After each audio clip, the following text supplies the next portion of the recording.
आखिरकार अब चाइना के स्कॉलर कह रहे हैं भारत को कमजोर मत समझो, ये तुम्हारी सबसे बड़ी भूल होगी। आखिरकार भारत ऐसा क्या कर रहा है? तो वहीं दूसरी तरफ दो बड़े दुश्मन जापान और साउथ कोरिया भारत के लिए एक हो गए हैं। जियोपॉलिटिक्स में इस वक्त बहुत कुछ चल रहा है और हमेशा की तरह जानने को आपको बहुत कुछ मिलेगा। आइए जानते हैं इन खबरों को विस्तार से। चीन, जिसे अब तक दुनिया की फैक्ट्री कहा जाता था, राष्ट्रपति शी जिनपिंग की नीतियों की वजह से मैन्युफैक्चरिंग सेक्टर को तगड़ा नुकसान पहुंचा है और अमेरिका के साथ चल रहे व्यापार युद्ध की वजह से भारत के पास दुनिया की नई फैक्ट्री बनने का एक सुनहरा मौका है। मोदी सरकार इस मौके का बखूबी फायदा उठाने के लिए कई नीतियों के सहारे आगे बढ़ रही है, जिसमें मेक इन इंडिया जैसे प्रोग्राम है, जिसके विदेशी निवेशक न सिर्फ भारत में निवेश को लेकर आकर्षित हो रहे हैं, बल्कि रिपोर्ट्स में पता चलता है कि भारत पर मैन्युफैक्चरिंग सेक्टर के लिए एक विश्वसनीय देश बन चुका है। लिहाजा भारत की स्मार्ट नीति और स्मार्ट आबादी के कॉकटेल ने भारत के ग्रोथ रेट को डबल डिजिट में ले जाने का रास्ता खोल दिया है, जो एक बड़ी आर्थिक उपलब्धि है, जिसके लिए पूर्व राष्ट्रपति देंग जियोपिंग ने रास्ता खोला था, लेकिन शी जिनपिंग उस रास्ते को ब्लॉक करने पर तुले हुए हैं। अमेरिका, ब्रिटेन और जर्मन अखबारों में लिखे गए आर्टिकल को पढ़कर जो लोग भारत को नफरत का गढ़ मानते हैं, उसके लिए भारत भले कुछ भी हो, लेकिन भारत में मैन्युफैक्चरिंग फ्यूचर को पढ़ने वाले विदेशी निवेशकों के लिए अखबारों के कॉलम रद्दी से ज्यादा कुछ भी नहीं है। और यही वजह है कि विदेशी निवेशकों ने अरबों डॉलर का निवेश भारत में करने का फैसला किया है। भारत, जिसे पूर्व प्रधानमंत्री राजीव गांधी ने सूचना टेक्नोलॉजी के रास्ते पर लाया था, उसका एक शहर बेंगलुरु दुनिया भर में IT के इंडस्ट्री के लिए प्रख्यात हो चुका है। दुनिया भर में निवेश बेंगलुरु में पहुंच रहा है, खासकर टेक्नोलॉजी सेक्टर में। एप्पल के प्रमुख टिम कुक ने एक बार कहा था कि उनकी कंपनी के प्रोडक्ट के लिए मैन्युफैक्चरिंग सेक्टर के रूप में चीन को प्राथमिकता देने का कारण सिर्फ लागत को लेकर नहीं है, बल्कि कार्य की गुणवत्ता भी थी।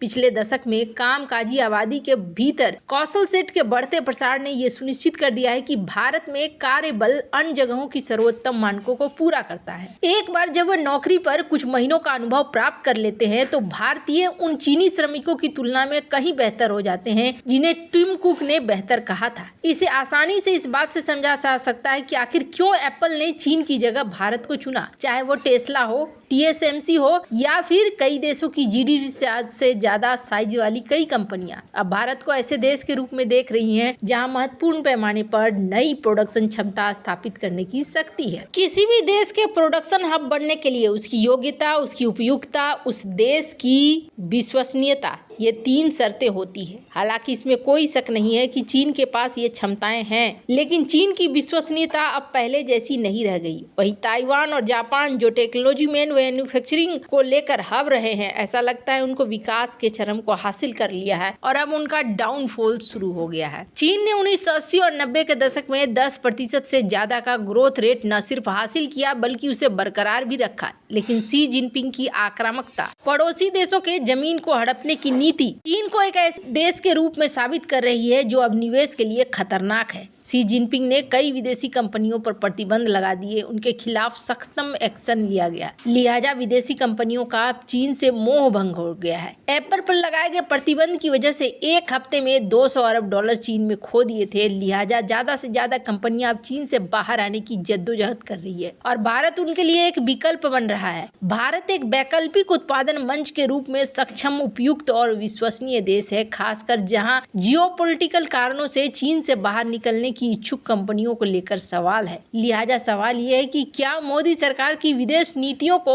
लुभाने की पॉलिसी नरम होने वाली है? और एक बेहद अहम सवाल है कि ईज ऑफ डूइंग को क्या आसान बनाया जाएगा? 2014 में नरेंद्र मोदी के PM बनने के बाद चीनी बहावी मीडिया ने भारत के खिलाफ जमकर निगेटिव प्रचार किया, लेकिन नीतियों पर नगण्य असर पड़ा और आखिरकार हकीकत ये है कि अभी भी यहाँ पर भारत आगे ही। खैर, यहाँ पर जो कुछ भी हो रहा है, अब उसमें 4 कदम बढ़ते हुए भारत सरकार ने एक बड़ा फैसला लिया है और ये फैसला समझ लीजिए कि चाइना के लिए सबसे बड़ी मुसीबत बनने वाला है। क्यों? क्योंकि स्क्रीन पर देखिए आप, भारत ने अब इंपोर्ट ड्यूटी मोबाइल फोन के पार्ट्स के लिए कम करनी शुरू कर दी है। 10% से लेकर 15% तक यहाँ पर स्मार्ट ड्यूटी कम कर दी गई है। अब आपको बता दें, कुछ साल पहले तक भारत इलेक्ट्रॉनिक्स के क्षेत्र में 9वें पोजीशन पर था और 2024 में 5वां सबसे बड़ा एक्सपोर्टर बन रहा है। और ये भारत की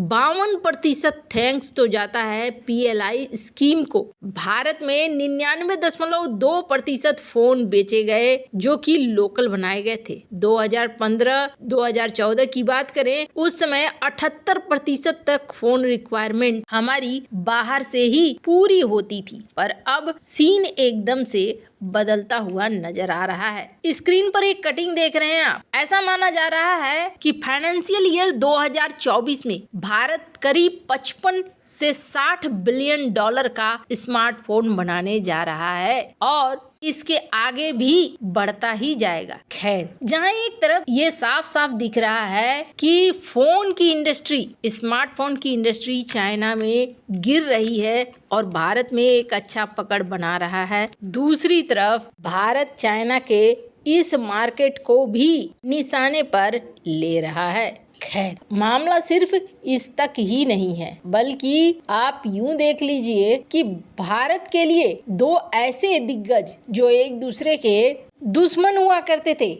जापान और साउथ कोरिया, इन दोनों ने आखिरकार अपनी दुश्मनी को भुलाकर अपने हाथ एक कर लिए हैं और ये भारत के अंदर मिलकर काम करना चाह रहे हैं। सुनकर एक बार को आश्चर्य होगा। आपको बता दें, कहा गया कि ये एक ऐसा कदम था जिस कदम को बड़े बड़े एक्सपर्ट नहीं मान सकते थे कि ऐसा हो सकता है, पर यहाँ पर होता हुआ दिख रहा है। जापानीज और कोरियन ये एजेंसियां अब ज्यादातर मिलकर काम करना चाह रही हैं भारत के अंदर, और कहा जा रहा है कि एक जॉइंट सर्वे इनके द्वारा लॉन्च किया गया है पहली बार कि भारत में जापानीज और कोरियन कंपनी आपस में मिलकर किस तरीके से काम कर सकती हैं। आपको बता दें, इसके लिए दोनों देशों के organisation, Japan trade promotion organisation, Korea trade investment promotion agency, इन दोनों ने भारत के अंदर बैठकें की और बैठकें करके ये तय किया कि किस तरीके से हम एक साथ मिलकर काम कर सकते हैं। भारत में करीब 1400 जापानीज और 750 कोरियन कंपनी है, लेकिन